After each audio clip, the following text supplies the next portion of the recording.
This is the practice test number 1 for Computer Programming 2, CSCI 202.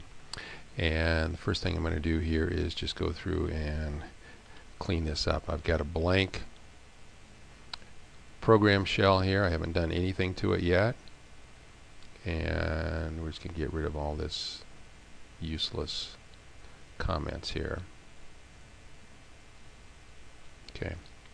And now the first item has to do with structs, and we're supposed to create a structure called Sprite Struct.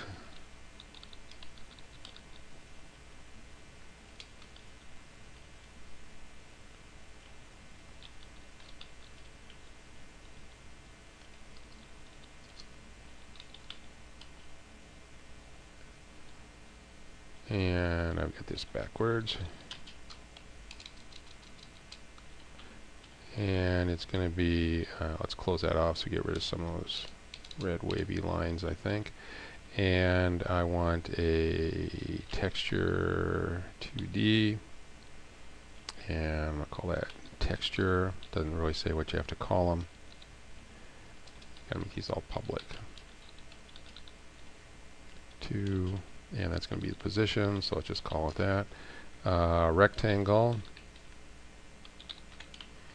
And I keep forgetting the word public. And the rectangle is going to be the source where I get the image from. Color. And sprite effects. And let's call this effect. Okay. And then I want a variable of that type. The type is Sprite Struct, and the variable is going to be called runner. Okay. And what I need to do is get the runner ping file. I need to copy it into my content. I'm going to stop the video while I do that. Okay, I've pulled not only the runner in, but also the fighter image, which we'll be using later on as well. And now we are on the part of the homework labeled Sprite Sheets, and we want to use the runner file, and it gives us the dimensions here, which we don't need to worry about yet. Read it into our program and save it in the texture 2D file of the runner variable that I declared above. So here's the runner variable, and the place to read this stuff in is in load content. So we're going to do runner dot texture equals content.load texture 2D runner. Okay, and we want to set the source rectangle, so runner.source equals, and the easy way to do this is do all four of them at once, 0, 0, 60, 74. Set the color to white.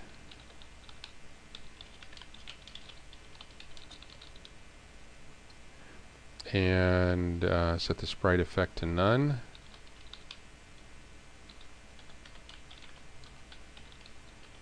Okay.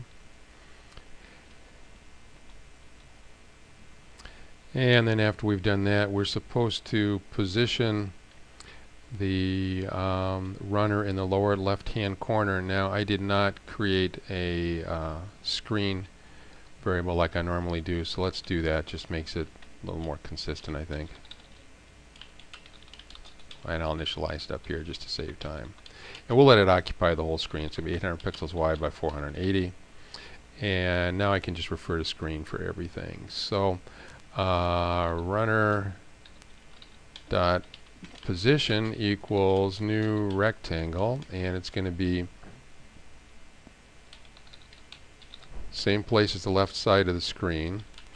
For the x coordinate, the y coordinate is going to be screen dot bottom minus my runner texture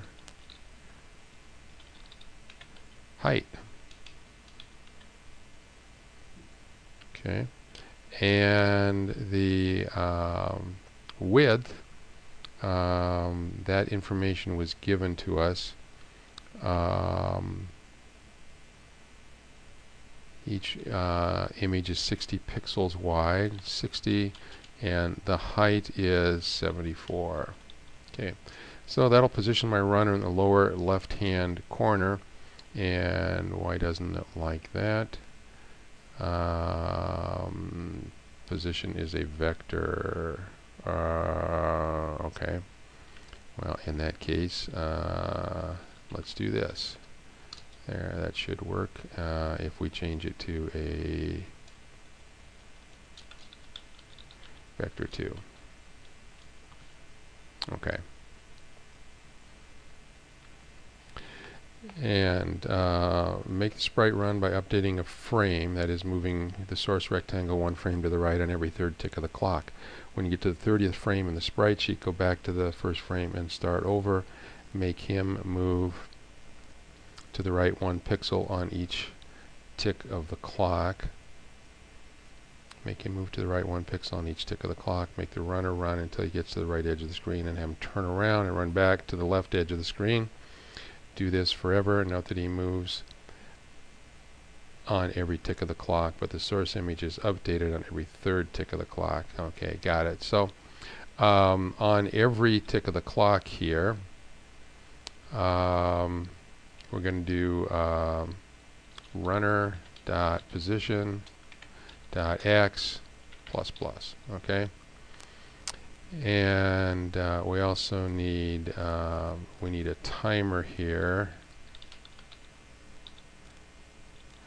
and we need another. Let's do a constant that'll tell us ticks between frames. So every 3 ticks we'll switch to another frame. And in initialize here, we need to set our timer equal to ticks between frames. And then down here, let's put this below this. If the well, we got to decrement our timer first. And if timer is 0, then what do we want to do? We want to go to a new image, a new source image, and we also want to reset timer. Okay, and I'm just going to put a comment here for now. And I like to get stuff working right away, so let's see if we can get something working here. Sprite batch dot begin dot end, and draw. And I want one where I can use a vector to position it, and I also need to use the source. Okay, so this one uses a destination rectangle. How about this one? This one will work. I need to know the texture, comma. I need to know the position as a vector, which is what I have in this example. And I need to get the source. And okay, now, okay. So the way it is right now, it's just going to move across the screen without anything changing at all. So we're just going to see a guy gliding across the screen, probably with 1 foot in the air and 1 foot on the ground. And let's see what happens here.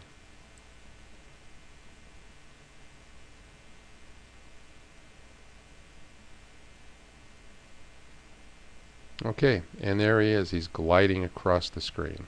Okay. Now, I didn't do any checking in here, so he's going to glide right off the screen when he gets to the end here, and so that's something we have to work on. The other thing we have to work on is we have to make sure that every time 3 ticks go by that we end up going to a new frame. We should probably have some constants up here. You can do this as a point, or you can just do it as a pair of integers. I'm going to do as a point because then both of them are together. And it's going to be frame size equals new point. And I think it is X would be the width. And we said that these are going to be 60 pixels wide and 74 pixels tall. Okay, so I should be able to use those two numbers, and I'm going to need another variable here too. Need to know how many frames there are.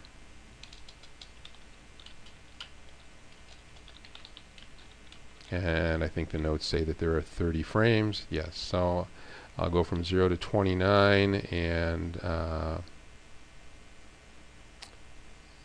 me see. I also probably need to keep track of which frame I'm on. Start off on frame 0. Okay, now I think that's probably all that we're going to need. So how do you go to a new frame? Okay, or a new source image? If current frame is less than 30, and that should probably be a constant somewhere, but I'll leave the 30 there for now. If the current frame is less than 30, then I get to the next frame. The height's going to be the same, the width's going to be the same for the source. The x is, or the y is going to be the same. What's going to change is the x. So runner.source.x is going to get frame size dot x added onto it. Okay, and that will happen whenever the timer gets down to 0, and we reset the timer. If it's less than 30, if the current frame is less than 30, we do that. Otherwise, what if it is equal to 30? Then actually, let's do this beforehand. Let's just check to see if it's equal to 30. If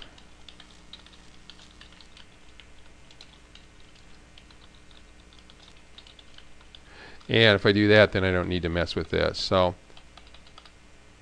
I'm only going to change it back to the beginning if I'm at the very last frame.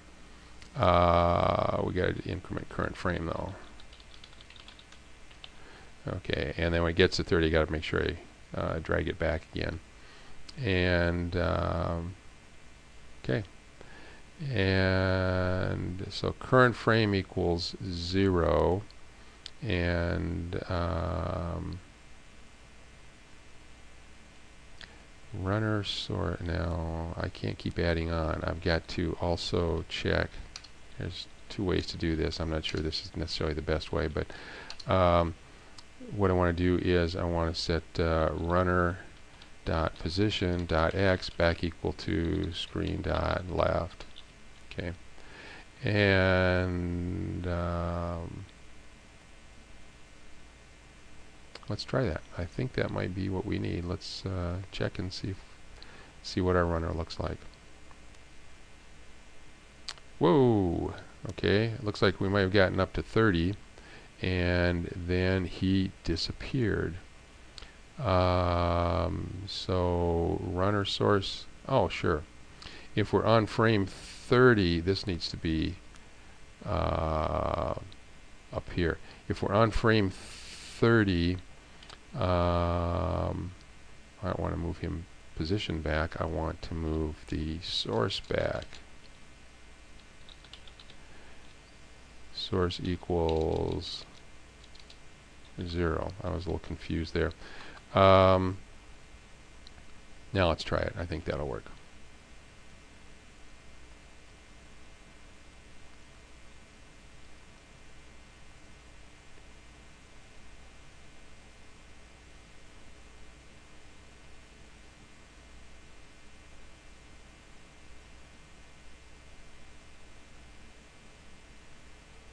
Okay, that looks pretty close. If current frame equals 0, it looked like there was a little flicker in there though on a regular basis. So advanced, this is always going to be correct. This is always going to be correct. When we get down to 0, we set it back to 3. If the timer gets down to 0, it's time to move on to the next frame. If the current frame is 0, there is no, or is 30, there is no 30th frame, so we move current frame back to 0, and we set the runner source.x back to 0, and whoops, and then I am skipping frame 0 here. I'm going right past it. So what I probably want to do here is the runner source x should be the current frame. It's going to be a number from 0 to 29 times the frame size. And now let's see if we run it, if that little stutter that was in there disappears.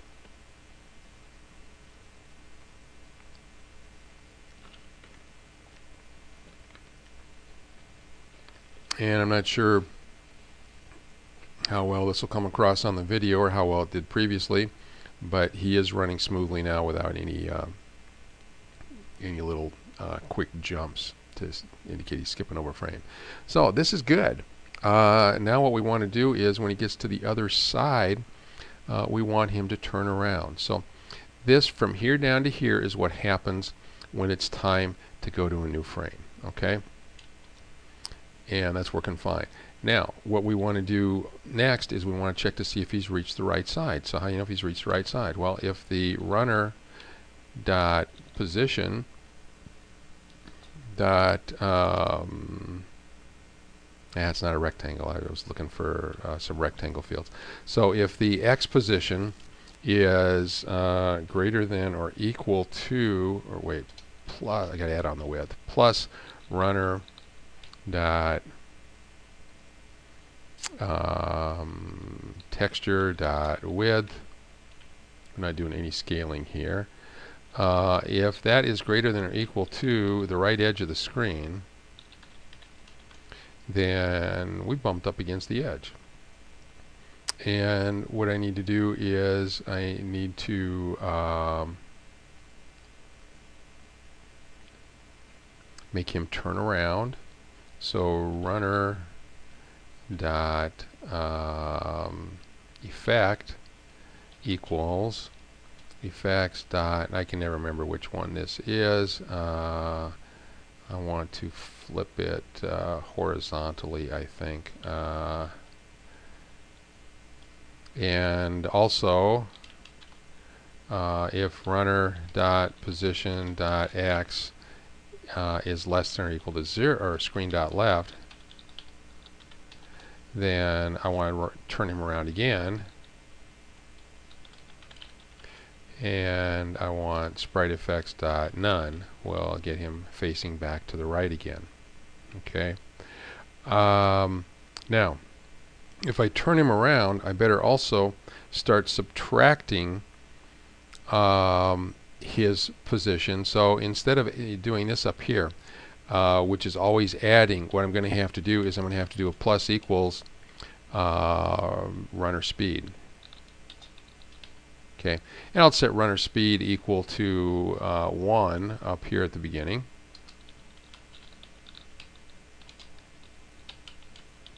Okay, and then whenever I bump into a wall, regardless of which side it is, if I hit the right wall, I want runner speed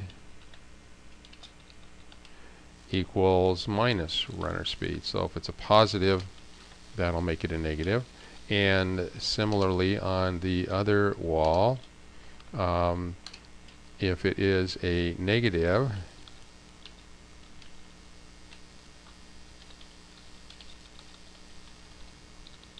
that'll make it into a positive. And so sometimes I'll be adding a positive number on up here, sometimes I'll be adding a negative number on, and let's see what happens.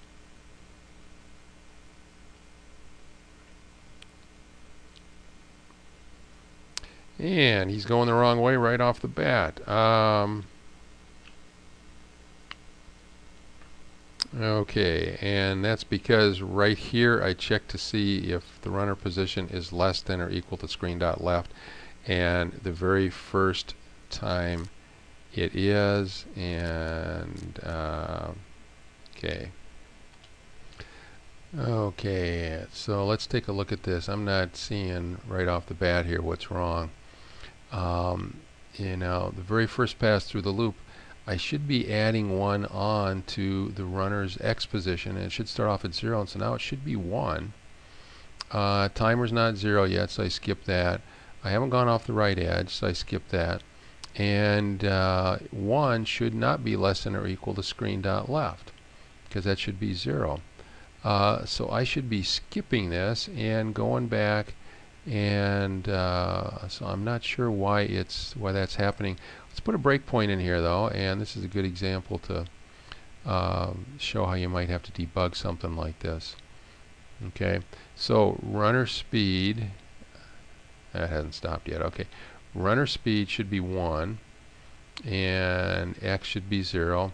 And now what I'm going to do is I'm going to do some stepping through here. I'm going to do a step over, otherwise if I click on a method name I'll end up going into the method, and I don't want that. So F10 is going to let me skip over, so I do F10.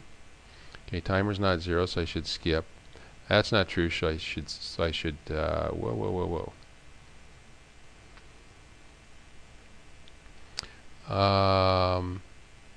Runner position, X is 1. Texture width, okay, I don't want the whole texture, I want the width of 1 of them, and that would be, what do I call it, frame size dot X. Okay, now let's see what happens. Okay, I'm going to get rid of this. I think that was my problem. I'm going to stop execution. I'm going to start the program again. Okay, and now when he gets all the way across, which will take about 800 ticks, okay, he's moving back,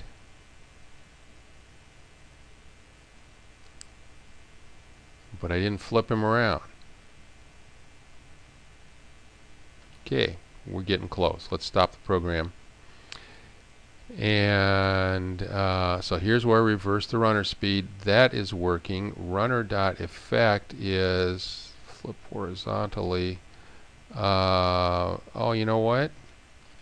I picked the wrong version of draw down here, because I need a version of draw that will let me specify. So now we're back to the full one here, I think. I've got a texture, I've got a vector, I've got a source rectangle, I've got a color, and now I've got a rotation is going to be 0. The origin is going to be, that's a vector, and I don't really care here because I'm not rotating, so I can just do the constant vector2 dot 0, capital V, 0. Scale is 1, and then runner dot effect, comma, and layer depth is, we can use constant for that. Okay, now let's run it. I wasn't even telling it what effect to use. So he's either going to turn around and go back the other way here, or he's going to flip upside down, because I can never remember which way these flip options work. Okay, so that's what flip horizontal means. And when he gets back to the other side now, he should bounce off the wall, flip around again, and good. So we got that part taken care of.